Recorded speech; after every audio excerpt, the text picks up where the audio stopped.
Hello everyone. Welcome to my channel fearless mathematics. आज हम लोग रियल नंबर स्टार्ट करने जा रहे हैं बेटा। रियल नंबर में हमको पहला टॉपिक पढ़ना है fundamental theorem of arithmetic. Okay, तो फंडामेंटल थ्योरम ऑफ अरिथमेटिक में हम पढ़ते क्या है बेटा। तो हम किसी भी नंबर को, any number can be written written in form of product of primes primes. तो हम फंडामेंटल थ्योरम ऑफ अरिथमेटिक में करते क्या है, दुनिया के किसी भी नंबर को प्राइम्स के प्रोडक्ट के फॉर्म में लिखते हैं। किसी भी नंबर क्या, किसी भी नंबर से मतलब है मेरा कंपोजिट नंबर से। जैसे देख लो अपने पास, अच्छा नंबर कितने तरह के होते हैं। जैसे मान लो अपने पास नंबर है natural number, whole numbers, whole numbers, rational numbers, rational numbers, integers. आपने बचपन से अब तक इतने सारे नंबर्स को पढ़ा है, सॉरी पढ़ा है, integers, natural number, whole number वगैरह तो आप क्लास 6 से ही पढ़ते आ रहे हो। इंटीजर्स आपने 7th में पढ़ा था, रेशनल नंबर आपने 8 में पढ़ा था, इरेशनल नंबर आपने 9th में पढ़ा था। बोलो बेटा, इरेशनल नंबर आपने 9th में पढ़ा था, है कि नहीं। तो इन सब नंबर्स को मिला के कंबाइंड हम बोलते हैं रियल नंबर। क्या बोलते हैं? Real number. रियल नंबर वो जो नंबर लाइन पे रिप्रेजेंट हो सके। हमने बचपन में नेचुरल नंबर को नंबर लाइन पे प्लॉट किया, होल नंबर को किया, रेशनल नंबर को किया, इंटीजर्स को किया, इररेशनल तक को 9th क्लास में हमने प्लॉट कर दिया। ये सारे नंबर नंबर लाइन पे कहीं ना कहीं अपनी जगह रखते हैं। हर नंबर का अपना एक पॉइंट होता है। कहाँ पे बेटा? नंबर लाइन पे। तो इन सारे नंबर्स को कहा गया नंबर लाइन। जो नंबर अगर नंबर लाइन पे नहीं है उसको हम बोलते हैं इमेजिनरी नंबर। पर वो अभी हमारा स्टडी का पार्ट नहीं है। अभी हम बात करते हैं कि कंपोजिट नंबर को प्राइम नंबर में तोड़ते कैसे हैं। तो आपने पहले से ही, कुछ लोग इससे पहले भी पढ़े होंगे प्राइम फैक्टराइजेशन। क्या पढ़ते हैं बेटा? Prime factorisation.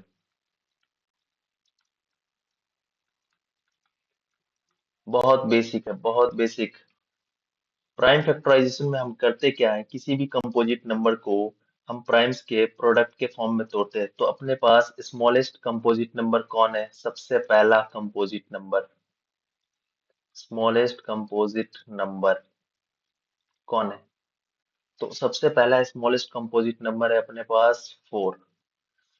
क्योंकि 1 ना तो प्राइम है ना कंपोजिट है, 1 सिर्फ ऑड है। ओके, 2 क्या है? 2 के सिर्फ दो ही फैक्टर है, एक 1 और एक 2 खुद, 1 एंड इटसेल्फ। इस तरह के नंबर को हम कहते हैं प्राइम नंबर्स। क्या बोलते हैं बेटा? Prime numbers. 3 क्या है? ये भी प्राइम नंबर है क्योंकि इसका भी फैक्टर कौन है? 1 और 3 इटसेल्फ। तो ये भी प्राइम है। तो सबसे पहला नंबर मिला 4, जिसके पास दो से ज्यादा फैक्टर थे, 1, 2 और 4 खुद। तो ये क्या बन गया अपना? Composite number. तो इन सब का डेफिनेशन पे नहीं जाते, ये इनके डेफिनेशन आप क्लास 5th क्लास 6 से पढ़ते आ रहे हो। ऑड नंबर क्या है, प्राइम नंबर क्या है, कंपोजिट नंबर क्या है। कंपोजिट नंबर वो है जिसके दो से ज्यादा फैक्टर होते हैं, है कि नहीं। तो बात करते हैं 4 के प्राइम फैक्टराइजेशन की। तो प्राइम फैक्टराइजेशन भी बचपन से निकालते आ रहे हैं। जैसे कि हम ट्री मेथड का यूज करते थे, लिटरली एलसीएम वाला मेथड यूज करते थे जिसको प्राइम फैक्टराइजेशन कहते हैं। जैसे 2, अच्छा हम इसको 2 से ही डिवाइड कर रहे हैं। हम हमेशा स्मॉलेस्ट प्राइम नंबर से डिवाइड करने की कोशिश करते हैं पहले। जैसे 2 से डिवाइड कर रहे हैं तो 2 से ये 2 बार में चला गया। अब इसकी वैल्यू क्या हो गई बेटा? 2 into 2, यानी कि अब ये प्राइम नंबर्स के प्रोडक्ट के फॉर्म में आ चुका है। ये सिर्फ प्राइम नंबर को रिप्रेजेंट कर रहा है अभी। तो इसको हम क्या लिख सकते हैं, 2 की पावर 2। ये रहा अपना 4 का प्राइम फैक्टराइजेशन, है ना बेटा। उसी तरह मान लो अपने को निकालना है 6 का, 6 का भी निकाल लोगे, 2 into 3, है कि नहीं। 8 का निकालना हुआ तो 2 into 2 into 2, मतलब 2 की पावर 3। ठीक है। आप 9 का भी निकाल सकते हैं, 9 भी क्या है, कंपोजिट नंबर, क्योंकि इसके भी फैक्टर्स कौन कौन है, 1 3 9 इटसेल्फ। तो दो से ज्यादा हो गए तो 3 की पावर 2, है कि नहीं। उसी तरह अपने पास 10 है, 10 का प्राइम फैक्टराइजेशन क्या हो जाएगा, 2 into 5। अच्छा, जब भी हम प्राइम फैक्टराइजेशन करते हैं तो देखना, ये प्रोडक्ट किसका रहता है, हमेशा प्राइम नंबर्स का रहता है, हमेशा प्राइम नंबर्स का रहता है। जैसे 10, 10 खुद कंपोजिट नंबर है, लेकिन ये प्रोडक्ट जिसका भी है, तो ये क्या है बेटा, प्राइम नंबर है। 5 भी क्या है, प्राइम नंबर है। तो फंडामेंटल थ्योरम ऑफ अरिथमेटिक में हम बेसिकली प्राइम फैक्टराइजेशन करते हैं। अब देखना, अब जैसे मेरे पास कोई नंबर है, सपोज 100, 100, तो इसका प्राइम फैक्टराइजेशन कितना आएगा बेटा, 2 की पावर 2 into 5 की पावर 2।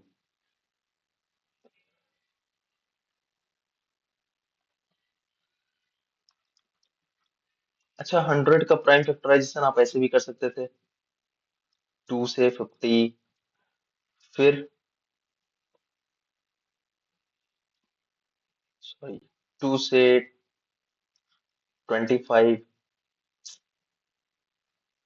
25, एक मिनट,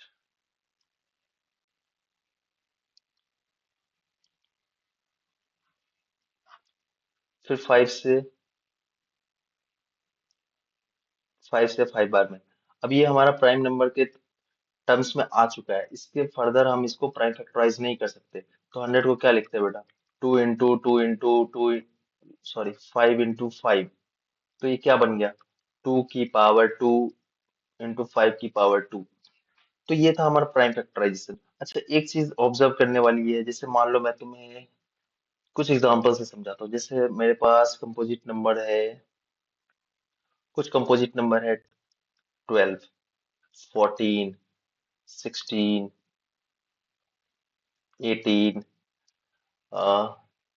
तो 12 का प्राइम फैक्टराइजेशन क्या आ रहा है बेटा, 2 की पावर 2 into 3 की पावर 1। इसका क्या आ रहा है, 2 की पावर 1 into 7 की पावर 1।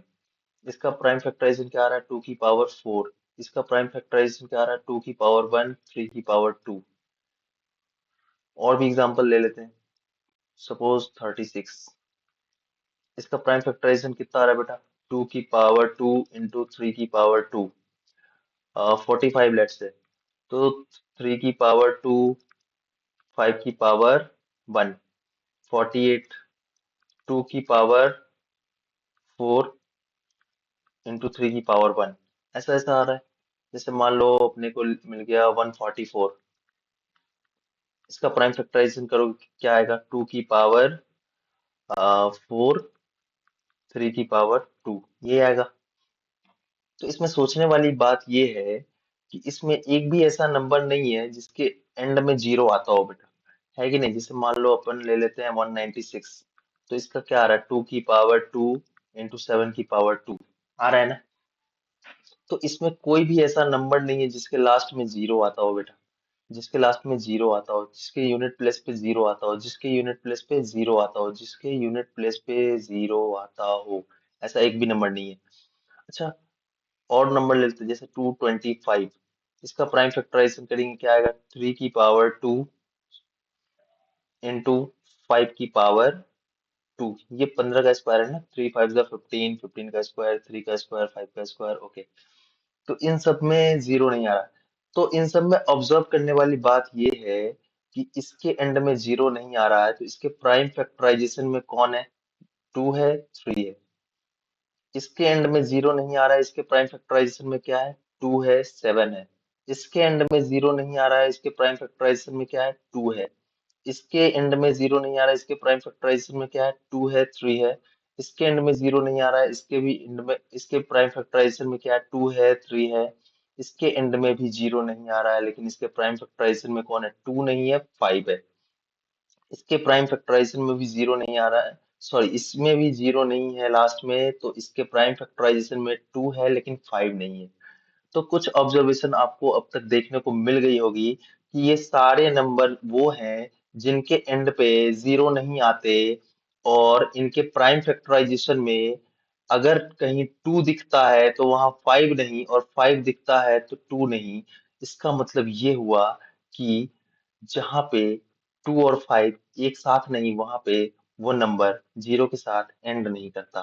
फॉर एग्जाम्पल, हम और भी एग्जाम्पल लेके समझते हैं। जैसे मान लो हमने 10 का प्राइम फैक्टराइजेशन अभी अभी किया था, अभी 20 का करते हैं, देखो क्या आएगा। 2 का पावर 2 इंटू 5 की पावर 1। देखो 2 और 5 दोनों एक साथ आए, मतलब इसके लास्ट में 0 आया। और भी करते हैं, 300 का कर लेते हैं। 2 की पावर 2, 5 की पावर 2, और 3 की पावर 1। यही होगा इसका प्राइम फैक्टराइजेशन। देखना, इसमें 2 और 5 दोनों आया है, तो इसके भी लास्ट में 0 है।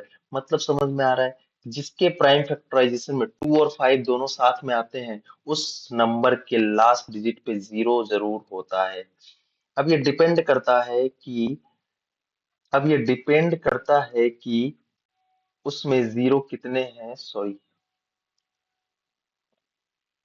उसमें 0 कितने हैं। ये किस पे डिपेंड करता है बेटा, ये डिपेंड करता है कि 2 और 5 की संख्या कितनी है प्राइम फैक्टराइजेशन में। जैसे बात करें कि इस 100 में कितने 0 हैं, लास्ट में ट्रेलिंग 0 कितने हैं, 2 हैं। तो 2 कितनी बार आया है बेटा, 2 बार आया है। 5 कितनी बार आया है, 2 बार। अब यहाँ देखते हैं, यहाँ भी 2 है, लेकिन इसका मतलब ये नहीं कि 2 भी 2 बार आए, 5 भी 2 बार आए।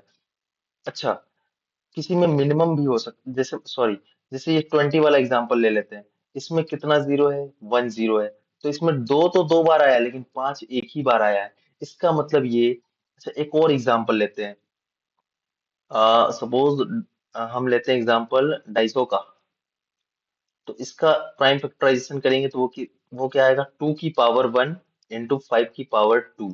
इसका मतलब क्या है, इसमें एक ही 0 है, और यहाँ 2 एक बार आया है। यहाँ भी एक 0 था, यहाँ 2 दो बार आया था। यहाँ एक 0 है, 2 एक बार आया है, 5 दो बार आया है।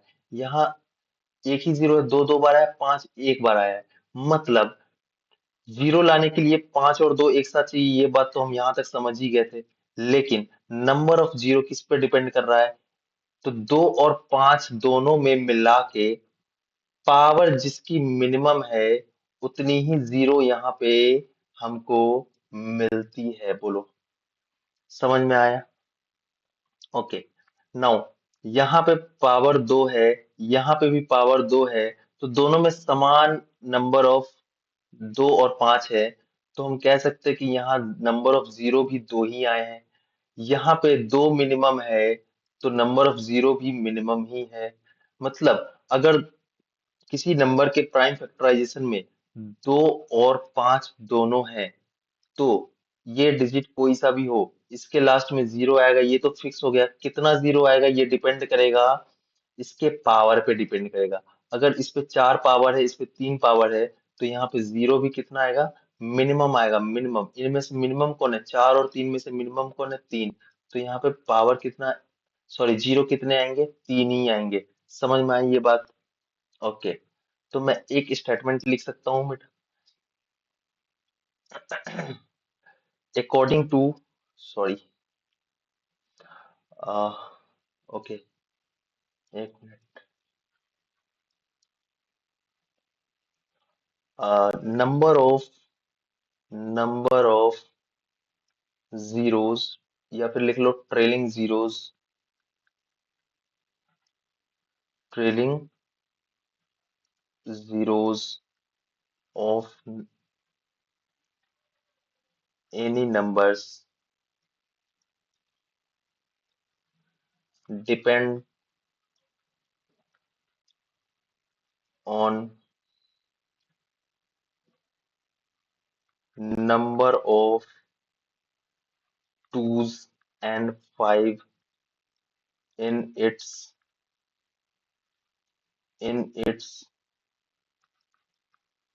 Prime factorisation. Got it? Factorisation.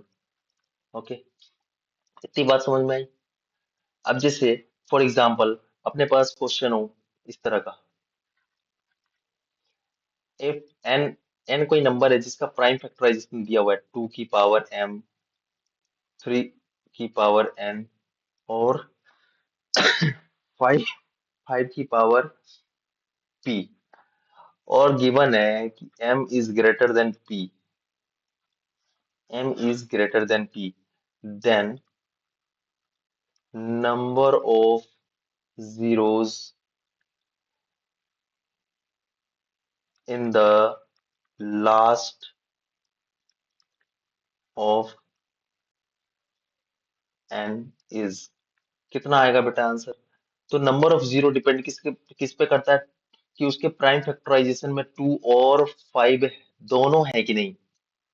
अब दोनों है, तो यहाँ पे दोनों है, तो इसका मतलब ये तो फिक्स हो गया कि इसके लास्ट में जीरोस तो आएंगे, लेकिन कितने आएंगे ये किस पे डिपेंड करेगा? ये पावर पे डिपेंड करेगा। पावर में भी कौन से पावर पे? जो कम रहेगा। तो यहाँ कम कौन है? पी कम है एम से, तो किस पे डिपेंड करेगा?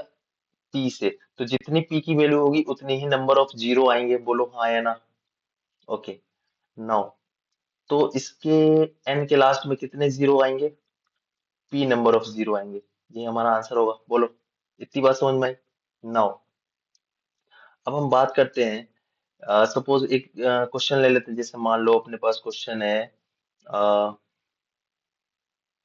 7 की, मान लेते हैं क्वेश्चन अपने पास है, 1 minute.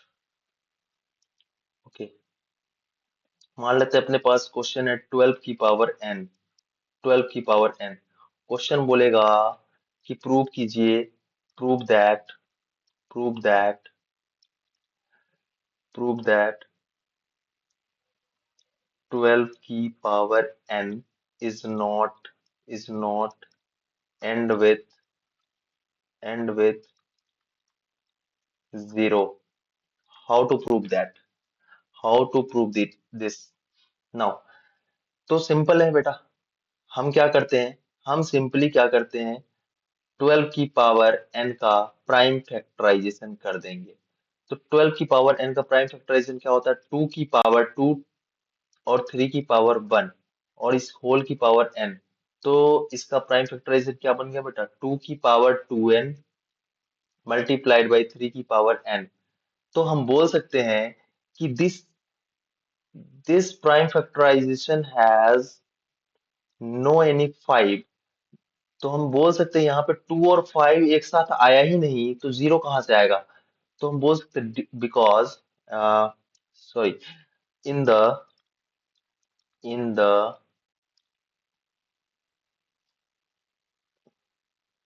In the prime, sorry,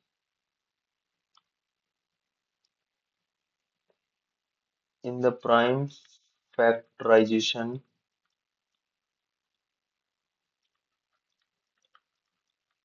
of 12 की power n there is no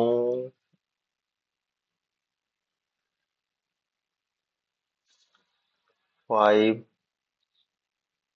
and 2 comes together,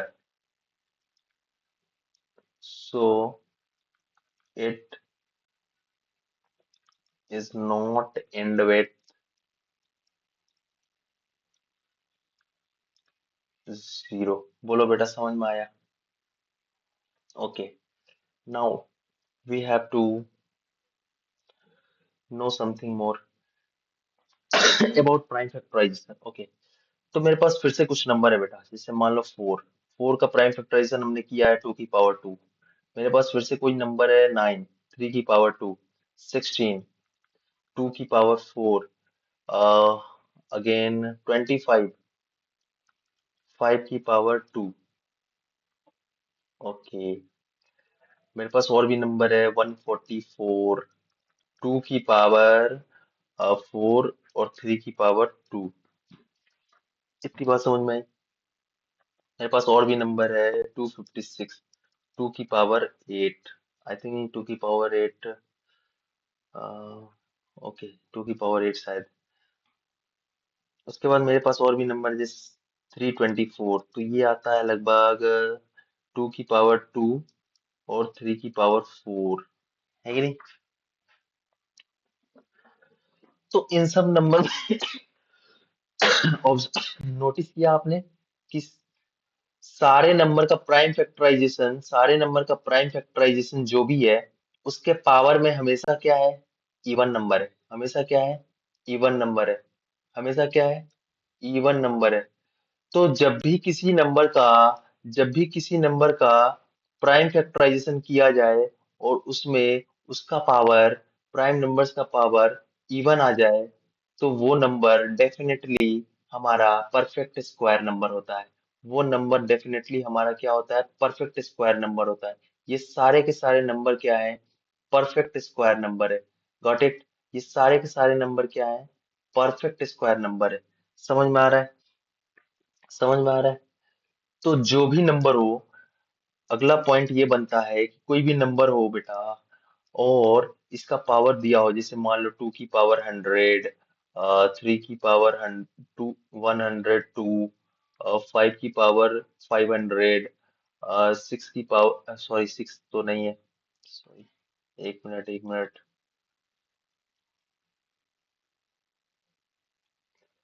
11 की पावर 1100। अब इतना बड़ा नंबर है, इसका बोलेगा रूट निकालिए, आप नहीं निकाल पाएंगे। तो इतना बड़ा नंबर को पूछ दिया जाएगा कि क्या n प्राइम फैक्टर, सॉरी, क्या n परफेक्ट स्क्वायर है? तो जी हाँ, ये एक परफेक्ट परफेक्ट स्क्वायर है। Got it? तो परफेक्ट स्क्वायर के लिए कंडीशन क्या है, उसके उसके जो प्राइम फैक्टर्स होंगे वो हमेशा इवन टाइम्स में मल्टीप्लाई होंगे, इवन नंबर ऑफ पावर्स होगा उनका, है कि नहीं? Got it? ठीक है। अब हम आते हैं इसके एप्लीकेशन पे। एप्लीकेशन पे इसका सवाल पूछा जाता है, जैसे अब तक जितने सवाल किए वो सब एक नंबर वाले क्वेश्चन थे। अभी एप्लीकेशन पे आते हैं। Application of fundamental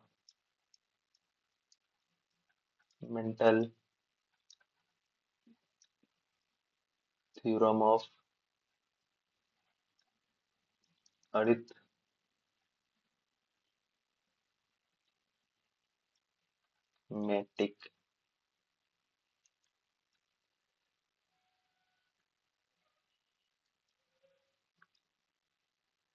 arithmetic.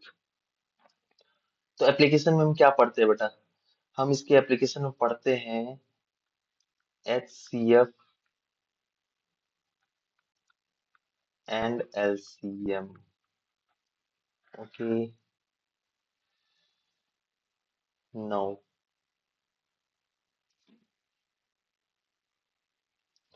Now we have to start HCF and LCM। तो बेटा HCF होता क्या है? HCF होता क्या है? HCF का फुल फॉर्म देखा जाए तो क्या होता है, ये सबको पता होता है। ये सबको पता होता है, हाईएस्ट कॉमन फैक्टर, है कि नहीं? अच्छा, इसको हम और भी कुछ बोलते हैं। क्या बोलते हैं? क्या बोलते हैं? इसको हम बोलते हैं greatest greatest common common divisor. Divisor divisor okay, greatest common divisor. तो एचसीएफ में क्या है ना, है मतलब इसके नाम में ही इसका पूरा काम छिपा हुआ है। हाईएस्ट कॉमन फैक्टर मतलब हमारे पास दो या दो से ज्यादा नंबर है। दो या दो से ज्यादा नंबर है। सपोज मेरे पास नंबर है 16, 48, 72। ये दो या दो से ज्यादा नंबर्स हैं। तो क्वेश्चन ये मतलब एचसीएफ कहता क्या है कि ये इन तीनों नंबर का हाईएस्ट कॉमन फैक्टर है, ये फैक्टर है, कॉमन भी है और सबसे बड़ा भी है, या फिर इसको कह लीजिए ग्रेटेस्ट कॉमन डिवाइजर। एक चीज तो क्लियर हो गई कि फैक्टर और डिवाइजर सेम चीज है। मतलब जो डिवाइड करता है उसको हम फैक्टर बोलते हैं, या उसको हम डिवाइजर भी बोलते हैं, है कि नहीं? तो चेक करते हैं कि 16 का डिवाइजर कौन कौन है। तो 16 का डिवाइजर कौन कौन है? एक 1 है, एक 2 है, एक 3, सॉरी सॉरी, एक 4 है, एक 8 है, उसके बाद 16 है। ओके, 48 का डिवाइजर कौन कौन है? 48 का डिवाइजर कौन कौन है? तो एक 1 है, दूसरा 2 है, तीसरा 3 है, 3 भी है, 4 है, 6 है, 8 है, 12 है, अगला कौन है? 16 है, उसके बाद है आपका 24, उसके बाद 48 खुद। अच्छा, उसके बाद 72 कौन है? सॉरी, 72 का कितना है फैक्टर्स? 1 है, 2 है, 3 है, 4 है, 6 है, 8 है, फिर 9 भी है, 12 है, 14, 15, 16, 16 नहीं है, 17, 18, 18 भी है, 19, 20, 21, 20, 24 भी है, फिर 36 भी है।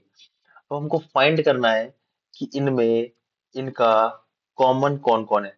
तो कॉमन हमको 1 दिख रहा है सब में, कॉमन हमको 1 दिख रहा है सब में, कॉमन हमको 2 भी दिख रहा है सब में, कॉमन हमको 2 भी दिख रहा है सब में, 3 नहीं दिख रहा है, 3 इसमें नहीं है, बाकी दोनों में है, 4 भी दिख रहा है सब में, 4 भी दिख रहा है सब में, 5 नहीं है, 6 6 नहीं है, 7 नहीं है, 8 दिख रहा है सब में, 8 दिख रहा है सब में।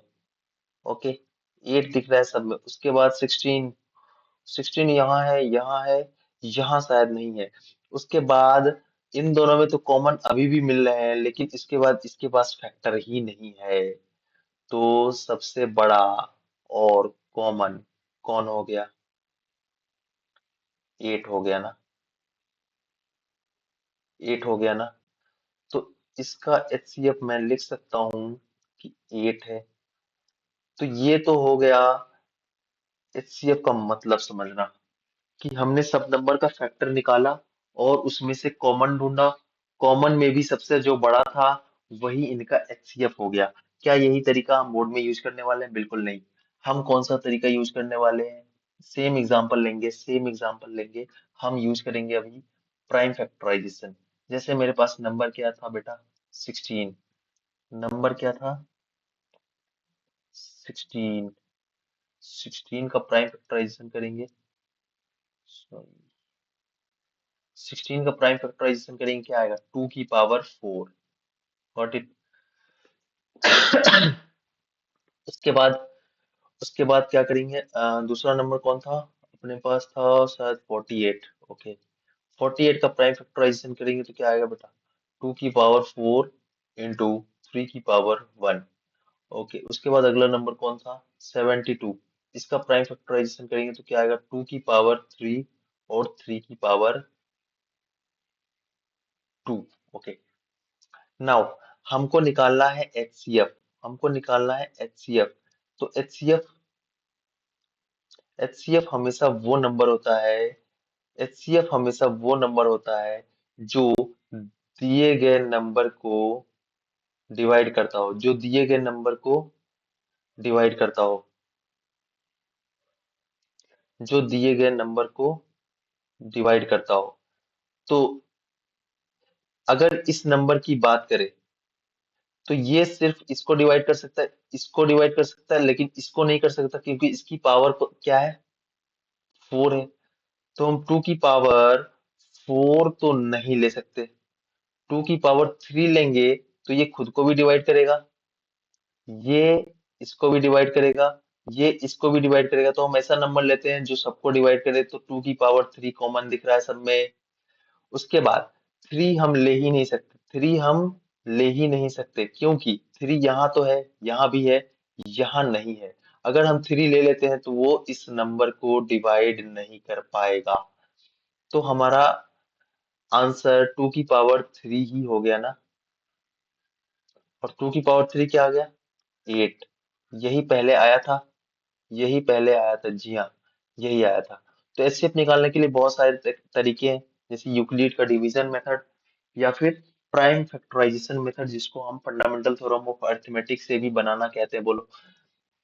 दूसरा आता है अपने पास एलसीएम, जैसे मान लो सेम नंबर है, सेम नंबर है, एलसीएम निकालना है। सेम नंबर है मेरे पास 16 और 48 कॉमा 72। तो सबसे पहले हमको समझना पड़ेगा एलसीएम होता क्या है। तो एलसीएम होता क्या है? एलसीएम का नाम में ही इसका काम छुपा है। Lowest lowest common multiple. Multiple. तो ये मल्टीपल है, और तीनों में कॉमन भी है, और सबसे छोटा भी है। तो सबसे पहली बात, लोग कंफ्यूज होते हैं फैक्टर्स और मल्टीपल में। तो मल्टीपल और फैक्टर्स में क्या डिफरेंस है, देखते हैं अभी। देखना, जैसे मान लो मैं 12 की बात करता हूँ, सॉरी 16 है ना, 16 की बात करता हूँ। 16 का जब फैक्टर लिख रहे थे, तो फैक्टर्स क्या क्या था इसका? फैक्टर्स क्या क्या था? वन था, टू था, फोर था, एट था, और खुद 16 था। ये था फैक्टर्स। लेकिन जब हम मल्टीपल की बात करते हैं, तो मल्टीपल वो, फैक्टर्स वो जो इसको डिवाइड कर दे, और मल्टीपल्स वो जिसको ये डिवाइड कर दे। तो मल्टीपल जाहिर सी बात है इससे तो बड़ा ही होगा। सबसे छोटा मल्टीपल कौन है 16 का? तो वो खुद 16 है। मतलब 16 खुद है, जो खुद का फैक्टर भी है और खुद का मल्टीपल भी है। 16 16 यहाँ पे फैक्टर का काम इसलिए करता है क्योंकि 16 16 को डिवाइड कर देगा वन टाइम्स में। 16 यहाँ मल्टीपल का काम इसलिए करता है क्योंकि ये 16 इस 16 को डिवाइड कर देगा वन टाइम्स में। ओके। नाउ अगला मल्टीपल इसका होगा 32, उसका अगला होगा 48, उसका अगला होगा 64, एंड सो ऑन। ये चलता रहेगा। तो इस इससे हमको ये इंफॉर्मेशन मिलती है कि फैक्टर्स क्या होता है बेटा, ये हमेशा फाइनाइट होता है। फैक्टर्स क्या होता है? फाइनाइट होता है। मल्टीपल्स क्या होता है? इनफाइनाइट होता है। मल्टीपल्स क्या होता है? इनफाइनाइट होता है। तो आई थिंक आप समझ चुके हो कि फैक्टर्स और मल्टीपल्स में क्या डिफरेंस है। Got it? यहाँ तक क्लियर है? आगे बढ़े? ठीक है। तो हमको निकालना किसका था एलसीएम? 16 का, 16 का, उसके बाद 48 का, और 72 का, है ना? तो हम निकालते हैं, बोलो। तो सबसे पहले अपने को लिखना है इनका मल्टीपल। इनका मल्टीपल 16 का मल्टीपल लिखना चाहते हैं। सबसे स्मॉलेस्ट मल्टीपल कौन है 16 का? वो 16 खुद है। वो 16 खुद है। उसके बाद 32, उसके बाद 48, उसके बाद 64, उसके बाद 80, उसके बाद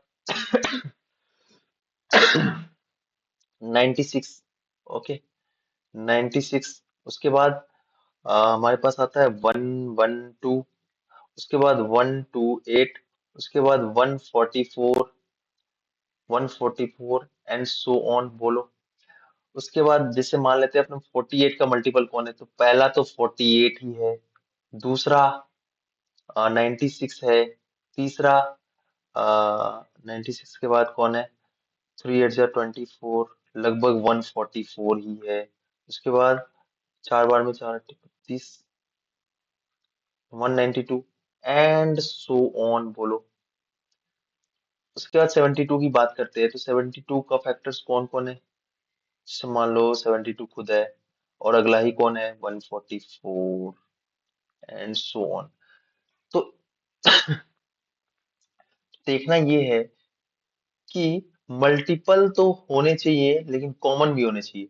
अब जैसे 16 और 48 में कॉमन मल्टीपल 48 तो दिख रहा है, लेकिन 48 यहाँ नहीं है, तो हम छोड़ देंगे। अगला चेक करेंगे, अगला कौन है कॉमन। तो ये यहाँ देखो, यहाँ 144 है, 72 के बाद डायरेक्ट 144 है, डायरेक्ट 144 है। तो यहाँ भी 144 है, यहाँ भी 144 है। तो इनका कॉमन मल्टीपल कौन है? 144। अच्छा, कॉमन मल्टीपल की सिर्फ बात करें तो कॉमन मल्टीपल और भी मिलेंगे आगे, और भी आगे मिलेंगे। जैसे अगला कॉमन मल्टीपल इनका मिल जाएगा 288, बट हमको कौन सा लेना होता है? लोएस्ट लेना होता है। तो लोएस्ट कॉमन मल्टीपल कौन हो गया? 144। बात समझ में आ गई होगी अब तक। तो क्या आपके मन में एक सवाल होगा कि क्या हमें बोर्ड में ये सब करना है? नहीं, बिल्कुल नहीं करना है ये सब। ये मेथड क्लास 4 में सिखा दिया जाता है। हम तो सिर्फ प्री रिक्विजिट कर रहे थे, हम इसका रिवीजन कर रहे थे, मतलब समझने में यूज कर रहे थे। बेसिक क्लास है ये आपकी। आगे, नाउ सेम क्वेश्चन है, एलसीएम निकालना है। सेम क्वेश्चन है, एलसीएम निकालना है। अब की बार हम यूज करेंगे फंडामेंटल थ्योरम ऑफ अरिथमेटिक। ठीक है, okay. Now we have to take prime factorization. Now 2 की पावर 4, यहाँ पे क्या है? प्राइम फैक्टराइजेशन 2 की पावर 4, 3 की पावर 1। यहाँ पे क्या है? प्राइम फैक्टराइजेशन 2 की पावर आई थिंक 3 और 3 की power 2। Now we have to find LCM, lowest common multiple. तो देखो बेटा, ऐसा नहीं है कि 2 कॉमन है तो सिर्फ 2 ही वाला एलसीएम आएगा, ऐसा बिल्कुल नहीं है। एलसीएम का मतलब समझो, मतलब एलसीएम का मतलब वो नंबर, एलसीएम का मतलब वो नंबर जिसको ये तीनों मिलके डिवाइड करें, और एचसीएफ का मतलब वो नंबर जो एचसीएफ इन तीनों को डिवाइड करे। तो यहाँ पे ये डिफरेंस है दोनों में। तो ये तीनों मिलके इसको डिवाइड करने चाहिए, ऐसा नंबर होना चाहिए एलसीएम हमारा। तो अगर हम 2 की पावर 3 कॉमन ले ले, 2 की पावर 3 कॉमन ले ले सपोज, जैसा कि आपके मन में आ रहा होगा, तो ये तो इसको डिवाइड कर देगा। ये दोनों डिवाइड नहीं कर पाएंगे क्योंकि इनके पास हाईएस्ट पावर है। तो हमको क्या लेना पड़ेगा? 2 की पावर 4 ही लेना पड़ेगा। जो हाईएस्ट है वही लेना पड़ेगा, कॉमन तो हो ही, हाईएस्ट भी हो। तो हम ये लेंगे। उसके बाद हमको क्या 3 लेना चाहिए? देखते हैं। अगर हम 3 लेते हैं, अगर हम 3 लेते हैं तो ये तो डिवाइड कर देगा, ये भी कर देगा, क्योंकि 2 की पावर 4 से 2 की पावर 4 कट जाएगा, 3 बच जा रहा है तो वो कोशेंट में है। लेकिन ये नहीं कर पाएगा क्योंकि इसके पास 3 की हाईएस्ट पावर है, और ये इसको डिवाइड नहीं कर पाएगा। इसलिए हम 2 की पावर 1 नहीं ले सकते, हम 3 की पावर 2 ही लेंगे। तो आप देख रहे हो कि एचसीएफ में हम स्मॉल पावर लेते थे, एलसीएम में हम हाईएस्ट पावर लेते हैं। तो फिर नाम का क्या मतलब है? Lowest, highest. तो नाम का यही मतलब है कि कॉमन मल्टीपल तो होना चाहिए लेकिन लोएस्ट। नाम का यही मतलब है, हाई कॉमन फैक्टर तो होना चाहिए लेकिन हाईएस्ट। नाम का ये मतलब बिल्कुल भी नहीं है कि आप हाईएस्ट पावर उठा लीजिए, आप लोएस्ट पावर उठा लीजिए। यहाँ तक बात क्लियर है? Okay, now you can take LCM HCF using fundamental theorem of arithmetic. तो आज के लिए इतना ही। Thank you. अगली क्लास में हम कॉम्पिटेंसी बेस्ड प्रॉब्लम करेंगे on HCF and LCM. Okay.